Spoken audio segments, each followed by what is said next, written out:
Bonjour à tous, nouvelle vidéo pour un match qui a lieu ce week-end. Et comme toujours, likez-nous, suivez-nous sur nos différents réseaux sociaux, que ce soit sur Discord, Twitter, Facebook, sur YouTube. Lâchez-nous quelques pouces bleus pour être avertis et puis pour nous aider aussi tout simplement. Et encore une fois, dans la description de la vidéo, si vous voulez parier hors argel, vous avez tout ce qu'il faut en dessous et c'est expliqué. Et maintenant que j'ai évoqué ceci, on va parler d'un match qui a lieu dimanche et on va partir en Allemagne pour une rencontre opposant Wolfsburg à Mönchengladbach. Et on va d'abord regarder un peu le classement pour voir que ce sont à mon avis deux équipes qui sont pas loin l'une de l'autre. Wolfsburg est troisième, 38 points, avec Gladbach qui est septième seulement à 32 points, avec 32 points.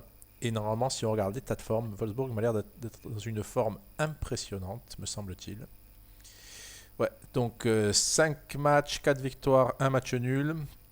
Là où Gladbach a seulement 2 victoires, 2 défaites et un match nul. Et une forme un peu plus large. On voit que Wolfsburg est quand même quatrième sur les 10 derniers matchs, c'est quand même pas mal pour eux. Et Gladbach resserre un peu l'écart avec 16 points, alors que Wolfsburg en a 20. Maintenant que l'on a vu ce classement et l'état de forme qui est clairement pour Wolfsburg, on va regarder un peu les cotes sur ce match-là. On voit que Wolfsburg est favori, légèrement favori bien sûr, 2,51. La victoire de Gladbach est à 2,90 quasiment. Et on va regarder aussi une autre cote, celle qui m'intéresse le plus. C'est un over 2,5 buts. Et on voit sur Pinacle, il est supérieur à 1,70 et c'est très intéressant.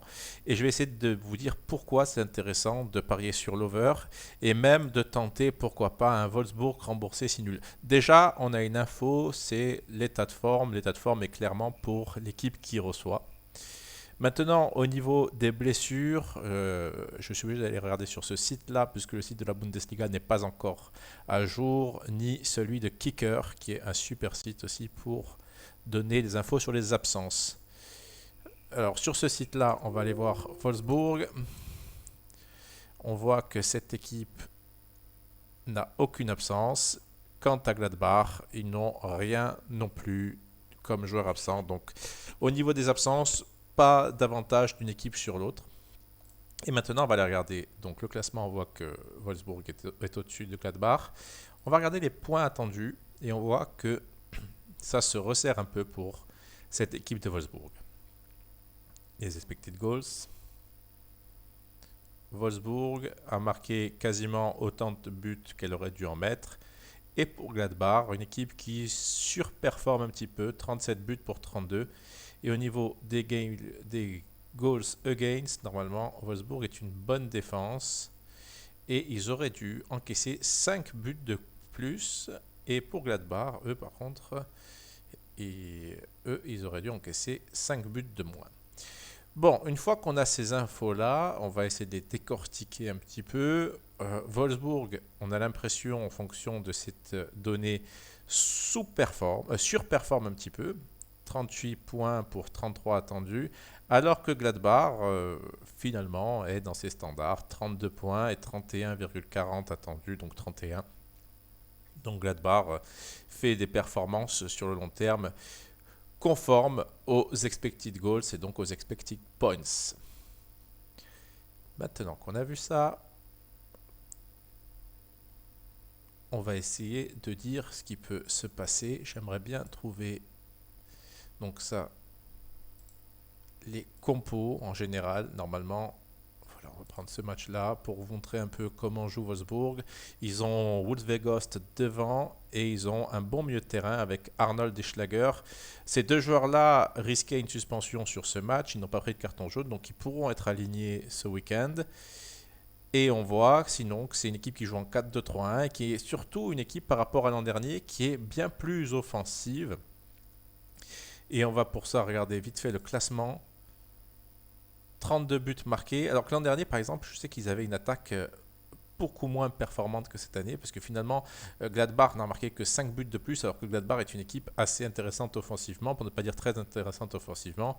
19 buts encaissés, c'est le point fort, en tout cas c'était leur point fort la saison dernière, et ils continuent à être très bon derrière, c'est l'une des meilleures défenses de Bundesliga. Là où Gladbach est une défense assez catastrophique, même si on a vu sur les expected goals against qu'ils auraient dû en encaisser un peu moins, on voit quand même que c'est une équipe qui est assez souvent défaillante et on retrouve, voilà, on regarde les derniers matchs, ils encaissent des buts à quasiment toutes les rencontres. La seule fois où ils n'ont pas encaissé, c'est face au Werder, et le Werder, on l'avait déjà dit, c'est une attaque assez faible.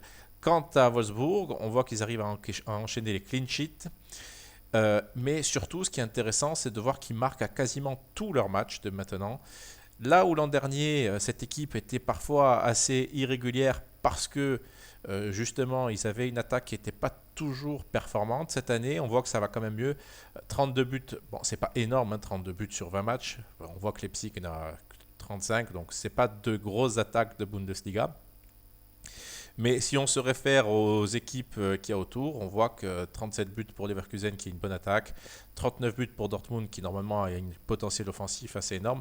On voit quand même que c'est une équipe qui est quand même pas mal offensivement. C'est pas l'une des meilleures attaques parce que c'est pas une équipe qui se lâche complètement et qui est vraiment tournée vers l'offensive. C'est une équipe qui est bien en place. Et pour Gladbach, c'est un peu l'inverse. C'est une équipe qui a un bon comportement collectif, mais il y a toujours trop d'erreurs derrière. Des fois, il y a des erreurs du gardien. Donc voilà pourquoi je opterais pour un over ici. Gladbach est une très bonne attaque. Je pense qu'ils vont arriver à trouver des failles dans cette défense de Wolfsburg, même si c'est une très bonne défense. Mais Gladbach a fait tourner ce week-end, a fait une contre-performance. Ils ont perdu contre Cologne. Ils ont perdu 2 buts à 1. Beaucoup de joueurs titulaires étaient absents, enfin non pas absents, mais sur le banc. Regardez, hein, Mbolo était titulaire, Hermann, Wolf, Stindl. Normalement, on aurait dû voir Thuram ici, Pléa là. Et bon, Hermann est un joueur titulaire, donc au niveau, à partir de là, tout va bien. Je regarde juste. Il y a normalement un joueur allemand qui joue au milieu de terrain, dont le nom m'échappe. Alors, est-ce qu'il était absent? Comment s'appelle-t-il? Christopher Kramer. Voilà. Kramer est en général titulaire à la place de Zakaria. Donc, normalement, on retrouve Neuhaus, Kramer, Stindl, Thuram ou Pléa, et ici Thuram ou Pléa également, et Patrick Herrmann devant. Des fois il y a Jonas Hoffmann qui est un bon joueur également, mais Herrmann est un super joueur quand il est en forme. Côté Wolfsburg, on a vu tout à l'heure la compo, donc une équipe très forte offensivement qui est Gladbach, mais qui a trop de failles derrière. C'est pour ça que si la balance doit pencher d'un côté, j'opterai pour Wolfsburg et je l'assurerai avec un Wolfsburg remboursé 6 nuls. La cote est quand même intéressante. Même le sec à 2,51 peut être tenté. Il y a quand même une petite value à mon avis. Et on voit que le remboursé 6 nuls est à 1,84. C'est quand même pas mal.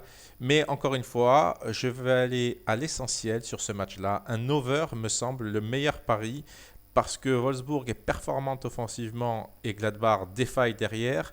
Wolfsburg a certes une bonne défense, mais face à une attaque du calibre de Gladbach, on peut légitimement penser que Gladbach aura des occasions.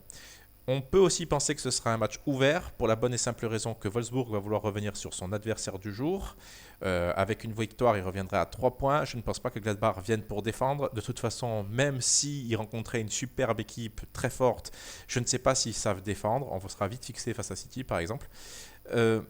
Donc, il y a de grandes chances de voir un match ouvert, une équipe en confiance qui est Wolfsburg, on peut les imaginer marquer, une équipe qui est talentueuse offensivement qui est Gladbach, on peut aussi les imaginer marquer, donc déjà on peut partir sur le BTTS, mais voilà, parce qu'il y a beaucoup d'enjeux, parce qu'il y a beaucoup de failles derrière côté Gladbach, parce que Wolfsburg peut arriver à être défaillant aussi défensivement, ça fait pas mal de fois qu'ils font des clean sheets, il y a quand même un moment où ils vont bien encaisser des buts.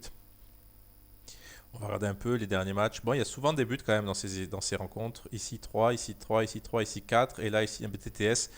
Bon, voilà, je ne vais pas rester trop longtemps. Je n'ai pas encore d'infos sur les absences. Mais à mon avis, cette cote-là pourrait baisser. 1,70, ça me paraît trop. Je pense que la cote logique ici, c'est du 1,60, 1,62 grand maximum. Parce que pour tout ce que je vous ai évoqué, match ouvert en perspective, grosse défaillance côté Gladbach, défensivement, une équipe en confiance comme Wolfsburg avec Weghorst à surveiller. Donc voilà pourquoi j'opte pour l'over 2,5 buts.